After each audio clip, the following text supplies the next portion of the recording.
What's good with it, y'all? Happy Friday. You feel me? Um, you know, um, this gonna be episode one of real life prison stories. And like I said, I'm doing this to bring awareness.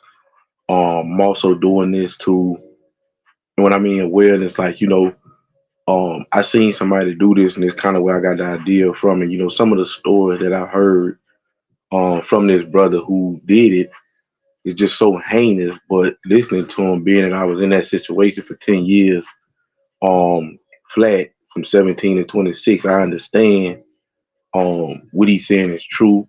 And somebody might listen to it and say to themselves, man, that's make believe what he's saying. He making these stories up, but it's hectic in there. You know what I'm saying? And after coming from a situation like that, you see two type of people. And one is people who come home like me and do the right thing and never return. I've been home going on 9 years. And then you have people that be a revolving door for them. And, people judge those people. I mean, it's certain things that I might even say about them because it's just nothing. Besides protecting myself or my loved ones, it's nothing um, that would make me, that is nothing that I would even take chances with my freedom to be put back in a situation like that. So, and I just want to make these videos. Like I say, it's going to be every other Wednesday. Um, I'm doing it today. Also, I got Freestyle Friday coming up later on, which is gonna be every Friday. Freestyle Friday. I'm talking about all kind of stuff. And you see my video, my New Year's video, the first video I made of the New Year's. I think it was on the 7th or the 8th. I gave you an introduction of what the channel lineup gonna be this year. And I spoke about how prison stories. I was gonna try to figure out a schedule. And the schedule is gonna be every other Wednesday. So we're gonna start that next Wednesday, which is gonna be episode two. 'Cause this is gonna be episode one, and this is gonna be like a reference. It's gonna I call it the first. Well, it's the first day. I'm just tell you my first day. How my first day went. Um, so Wednesday next week, and then it's not gonna be no more till the next Wednesday. But every Friday we coming on here. Like I said in the video, go check out my last video. 2020 announcements. We get to 1,000 subscribers, we giving $1,000 giveaway, and just things like that. But let's get into it, man.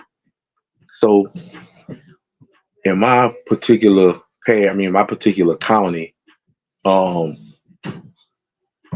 you know, when you get your time, if you get like about 10 years, which was the sentence that I received, they'll let you stay in the parish and do your time. And most guys like to do that because you close by home, and you get more. You at home. You feel me? You the people in the dormitories and stuff. They know you. You know them, and it's basically like you're at home. You stay incarcerated, but you're at home. Your people come see you more, and you feel more comfortable around people right?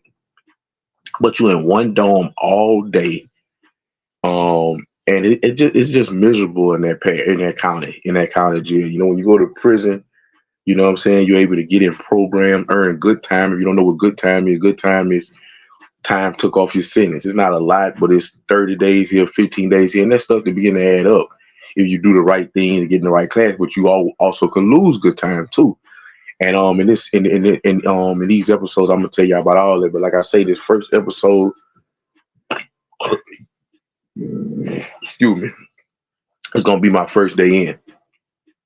So like I say, I stayed in the county jail fighting my charge 3 years. I eventually get a deal that I wanted, so I took the deal, which was a 10-year sentence. I had three in already by me being in the county jail for 3 years fighting the case. So when I got the time, I was ready to immediately go. Like I said, 10 years they'll let you stay, and the people came off me all the things like I can be a trustee now, and there was a lot of different things that I could have been able to do in the parish. Of course, stay home and be around people I know, but I couldn't do the things I couldn't get a trade, even though I didn't. Even though shame on me, I still didn't get a trade. Did complete it anyway when I went to prison, but it just prison is more like a college campus, right?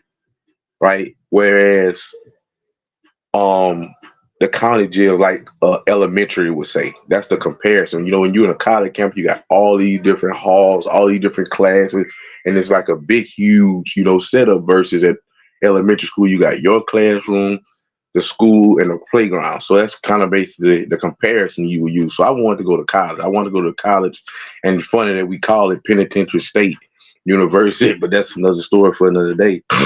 So after I fought my charge for 3 years, I was ready to go. But by me not having a lot of time, they were playing around.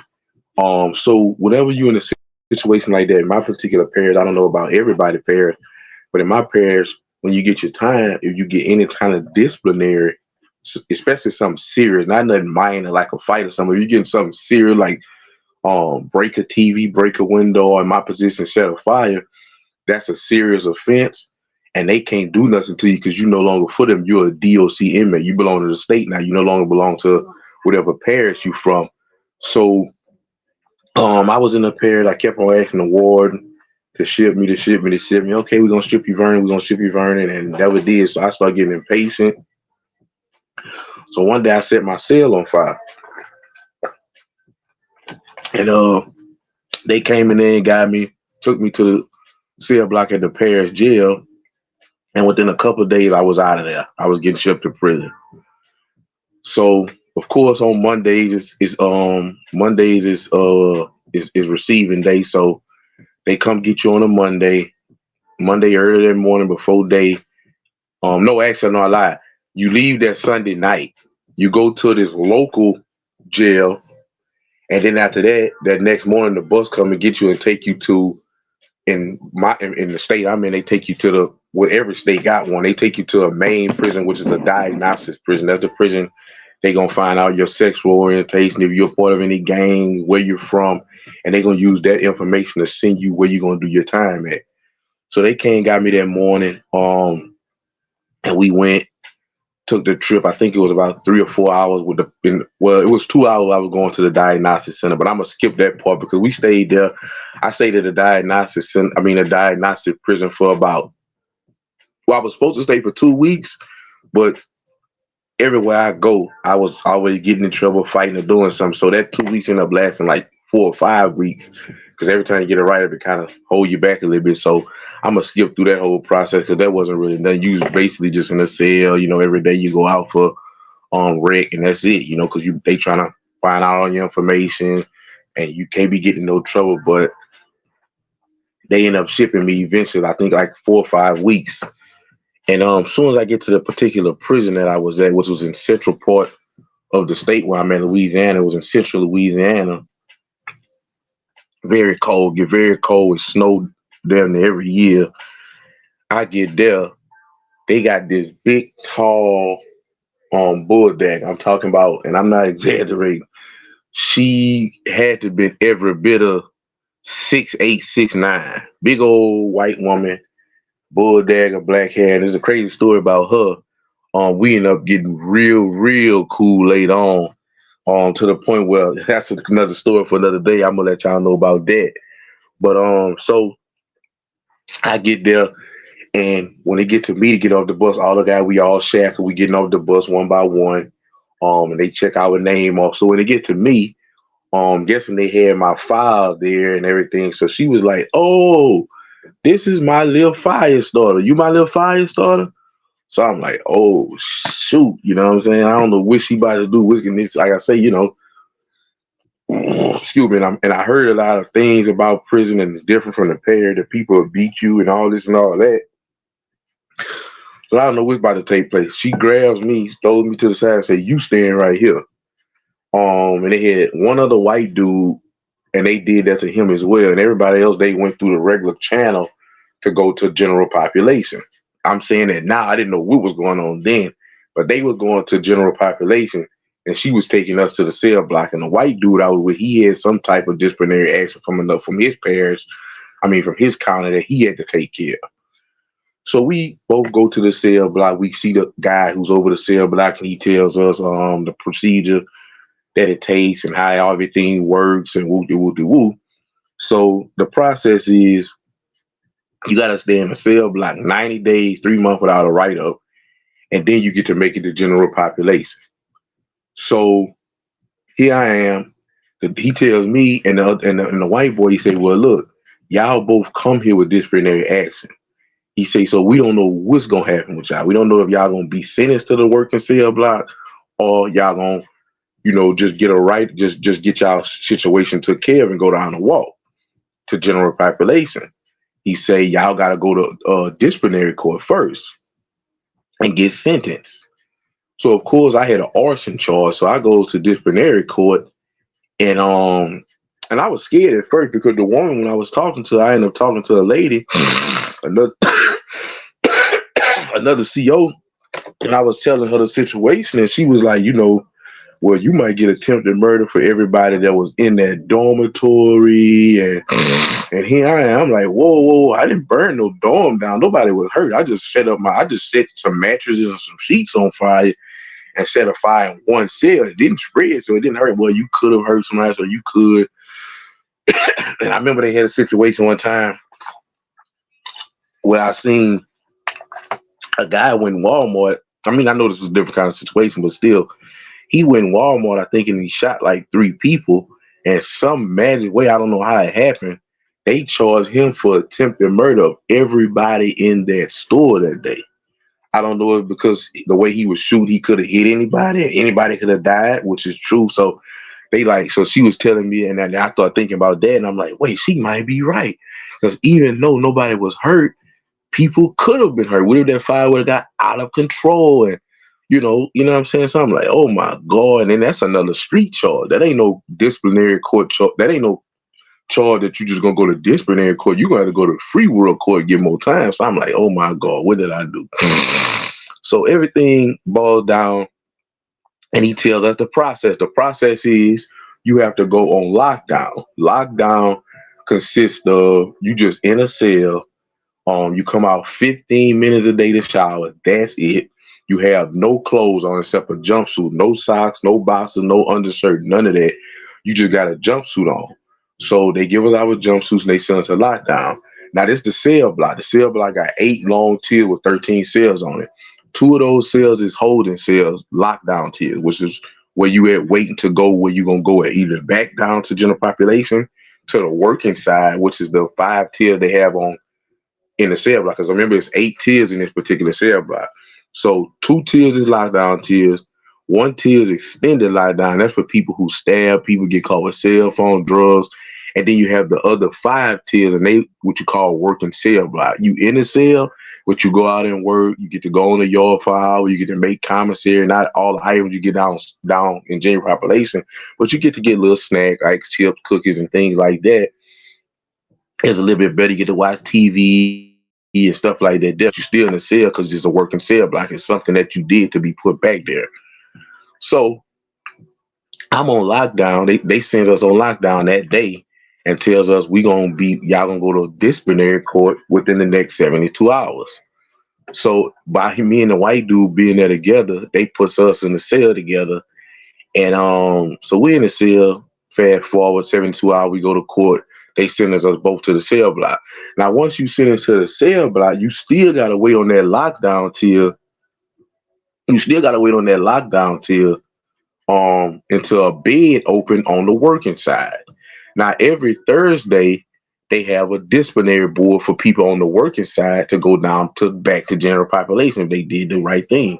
Whether it be some people got to serve 6 months, some people got to serve. I mean, some people got to serve 90 days, some people got to serve 6 months. But you got to do that without a write-up. One write-up started all over. So but every week, people going down, so beds open. So I want to say it probably about a week or two. We stayed on lockdown. We both got a bed. He went to somewhere. I don't know where he went to. One of the 5 tiers. I went to a tier. So, like I said, this is my first day in prison. I've been in the parish jail. I mean, I've been in the county jail for 3 years, around friends, homies. Like just like home in my hometown. Now I'm in the middle of nowhere because prisons, if you notice, is always in country towns. And of course that's that particular area main source of income. Everybody works at the prison, the mama, the daddy, the son, everybody. Excuse me. So I eventually I'll say about 2 weeks, I make it on the working side. We go on the working side. Nah, I could come out and say we go work every day. We work from 7 to 11 and 12 to 3. You know what I'm saying? You outside, you working, you doing the prison stuff. You walking with a garden tool and you cutting grass with a garden hoe and just hard labor. You know what I'm saying? You walking miles and miles and miles. It's just a long story, but I'm gonna tell about all. I mean, I got a lot of. I'm gonna tell a lot of stories. So um, the first day I go, I'm kind of excited because I've been over here all this time. I'm hungry, and like I say, I want to put. I'm uncomfortable without the clothes on. It's freezing because at the time we went there it was winter time, so it was extremely cold. And it's like, oh my god, you know what I'm saying? No underclothes. So I go over there. You get your clothes now. Like I said, you can order commissary. So I'm going over. I'm ordering commissary. I'm so excited about that because I'm hungry. I want to eat. I'm tired of these little 3 meals a day that they give us. And then they don't give you as much food on lockdown as you get on the working side. You feel me? So you get just enough to make it. You feel me? It'd be some hard times. It'd be some nights where, we save sugar packs and eat that through the night just to kill a hunger pain or, it's a lot of stuff, man. It's suffering, man. And so, like I say, when you go to the working side, it's a little bit better because now you get to go on rec for a little hour or some change. So I go to the working side.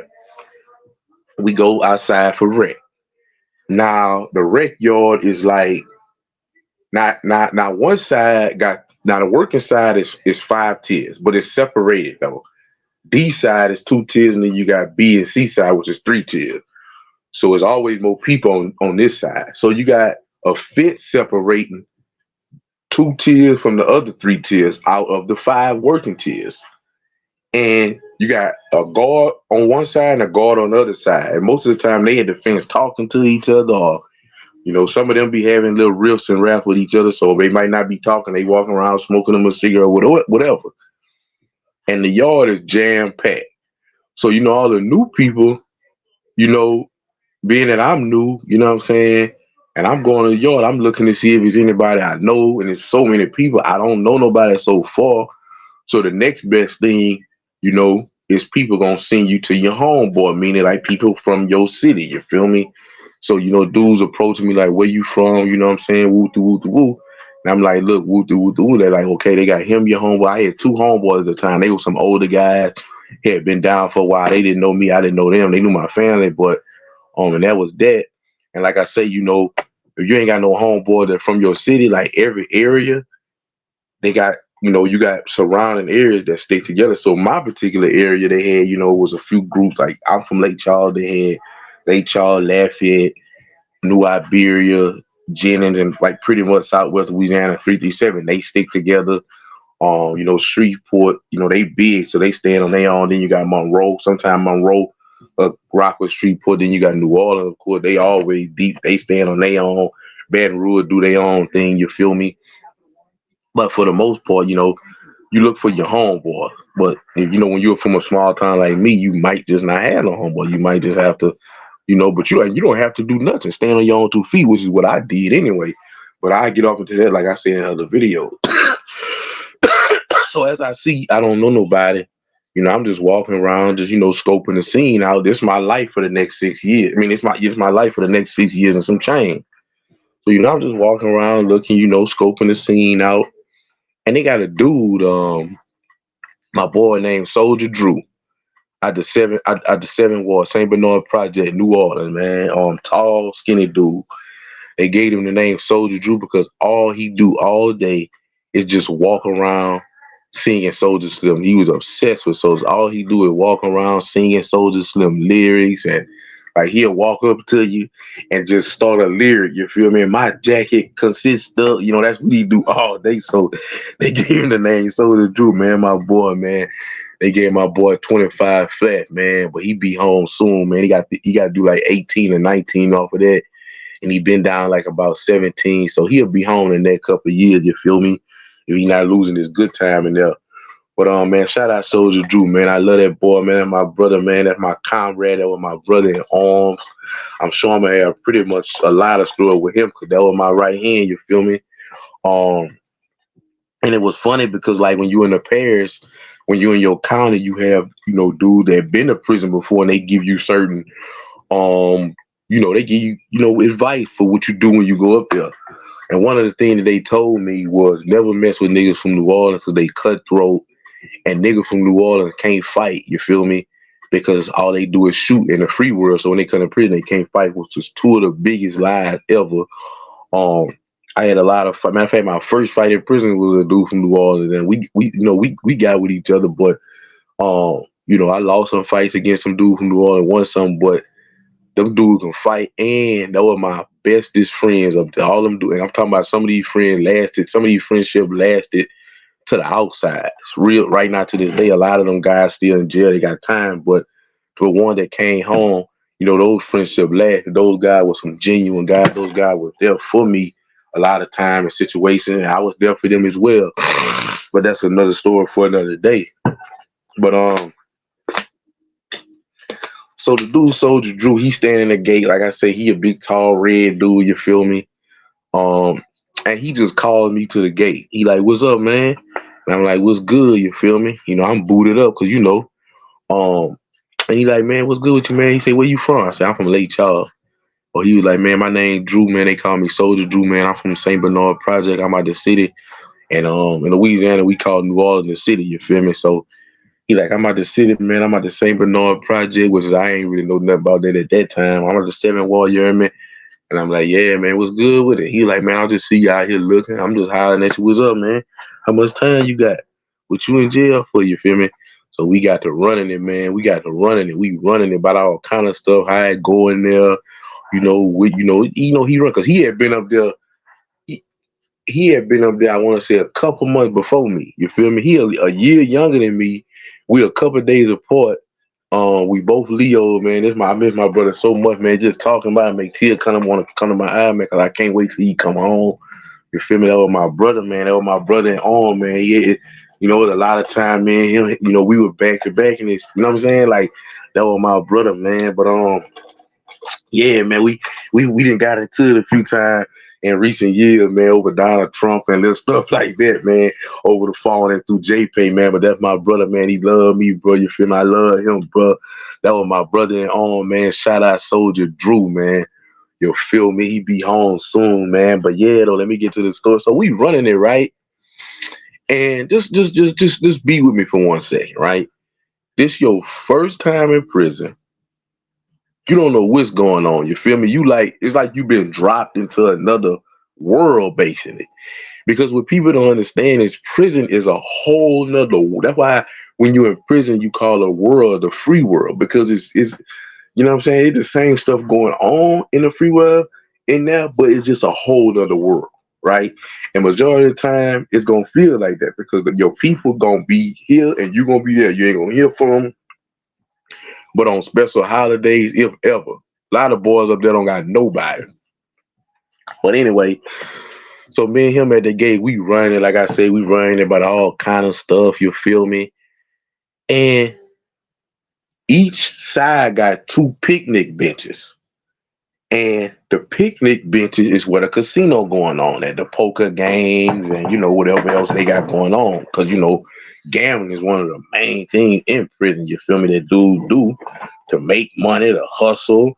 You know what I'm saying? You know what I'm saying? To get by, man. If you ain't got no people taking care, you gotta do what you gotta do.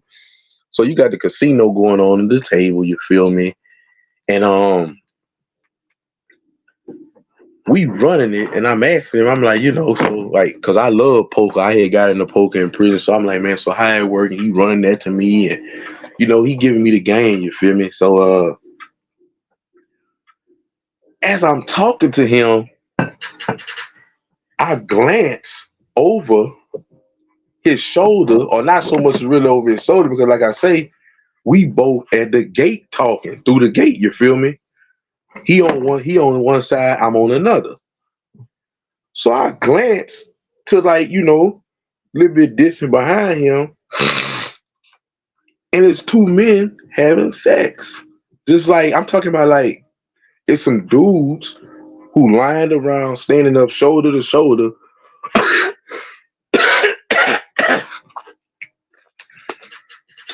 It's some dudes lined up shoulder to shoulder blocking the picnic table because the two police officers they way in the corner talking to each other at the gate. So they got about three or four dudes standing shoulder to shoulder blocking each other, and the dude and his female, I mean not them. Oh God forbid, God rebuke that. Tell me the name of Jesus. A dude and his quote unquote prison wife. The prison wife is on all fours, and he behind him going to work like you would be doing with a woman, right? Mind you, this is my first day in prison. So just to see something like that, you feel me? It did something to me. It did something to me. Of course, you get used to seeing stuff like that and even worse things. But I seen that, so I'm like, man, what's going on over there? Like, he like, oh man, he say, man, get used to it, bro. He say, get used to it, bro. He said, you ain't got but what 6, 7 more years. He said, you sure? He said, you could, cause coming to prison with 6 or 7 years, that's good. Cause most of everybody there 20 plus.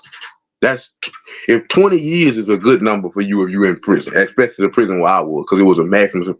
So if you got 20 years and you over there, you Gucci.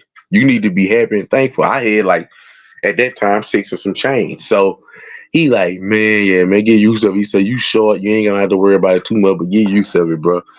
And like I said, it just done something to me because I had never seen two men on TV, um, damn show in real life. I had never seen two men having sex, bro. Like I had never seen that. You heard me? So that, like I say, that messed with my mind, but that I had to go in the cell and gather myself. Well, not then, because once Rick. So when I seen that, we still talking, but I'm keeping myself together. And I don't know, like I want to cry or nothing, but I'm like, I'm trying to process this. What I just seen, I'm trying to process this. I'm trying to process that they got three dudes blocking two men having sex. The police. I'm trying to process this. I'm trying to process this when I'm gonna be around for the next 6 years or some change. I'm trying to process all of that.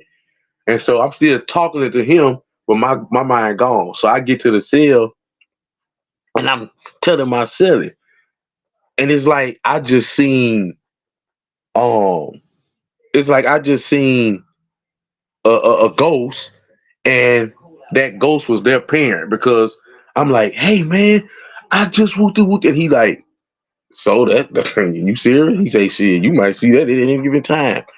And like I said, so I'm in the city and I'm thinking about this and I'm just dwelling on it. And I'm saying to myself, man, what did you really get yourself into? Like, I mean, there's nothing I could do. I got a good sentence for my particular charge. So I was like, man, this one's gonna be a tough one.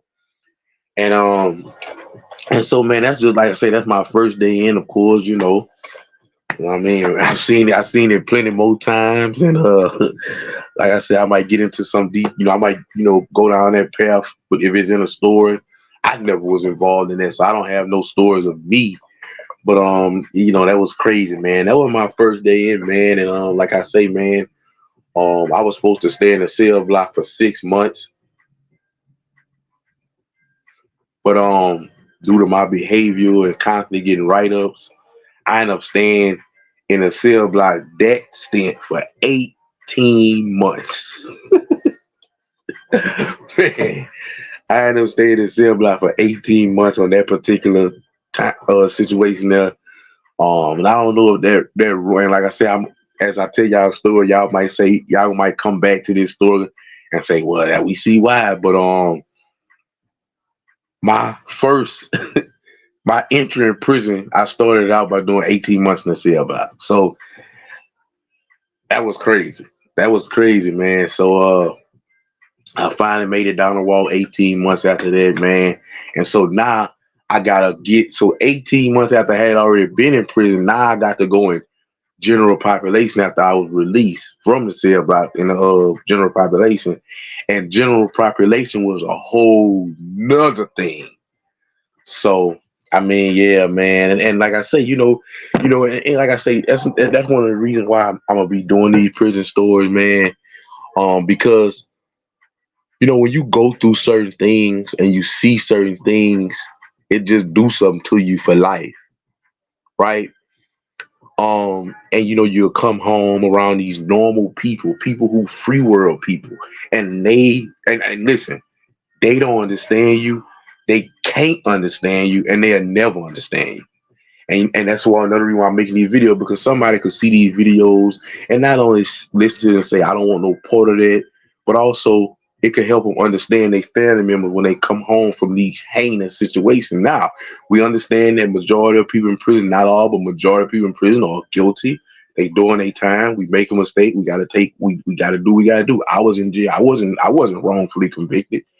I was in jail for a charge that I did. So, I put myself in that situation. So we most of the time we put ourselves in that situation. But once we release, a lot of time people say, and people tell it to me all the time, still to this day, because it's things that you're gonna go through in there, and it's things that you're gonna experience, and that's gonna leave lifelong scars. Not all things. Some things you'll be able to move past, but some things will just give you lifelong scars. And so you go in that situation, and you get out, and people are like, well, you're not in prison no more, and this, that, and the third, and this, that, and the third. And it's like, you don't know what I went through in there. You don't know what I seen. You don't know the stuff that transpired in there on my watch. And so and people just don't get it. People in the free world, normal people, they'll never understand. You feel me? And hey, they don't have to understand, because if they doing the right thing and they don't go, and you do the wrong thing and go, that's your issue. But I'm saying you might marry somebody that been in prison. You might have a son, a loved one, and these videos can better help you understand your loved one, because with like in there, I mean, that's why I don't see how dudes get out and go right back. I don't see how dudes get out and commit crimes. I go be a homeless man on a corner begging for change if I do a crime to go back to prison. I just couldn't do it. Like, I know I watched the movie. What the name of that movie was with Master P and the dude. Oh, it was called Lockdown or Lock Up or something like that. There, and one of the main characters in that movie, who was supposed to be a star, he got caught up. I forgot the whole theme of the movie, but he got caught up in a situation bad, had to do time. And I remember a particular part when the cell board closed up on him. Um, it's like he almost lost. And I'll never forget, a couple years back, um, I was speeding, I was racing on the highway, and I was going 85 and a 55 in Louisiana. If you going over, I think it's over 20 miles an hour, they can take you to jail. And that's what happened to me. I got took to jail for speeding. And I just remember being in that cell saying to myself, how was I able to do this for 10 years? It wasn't nothing but the strength, wasn't nothing but the grace of God that I did it. Because when that cell closed on me, like I say, that was just for a speeding ticket. All I needed was a little $250, I think, to get out. Um, that situation, man, and I knew I was getting out the next morning because I had the money that I need to burn out in my pocket. But just hearing them cell boys almost made me lose it, man. So, and that's the first day in, man. Like I say, there's gonna be every other Wednesday, but I'm gonna start. This Wednesday. So I thank y'all for watching, man. I'm just trying to bring awareness, man, and change some people's life and give people understanding on why they loved one may be the way they be, say the thing they say, do the thing that they do after coming from a place like that, man. And I appreciate y'all for taking y'all time out to watch me. God bless.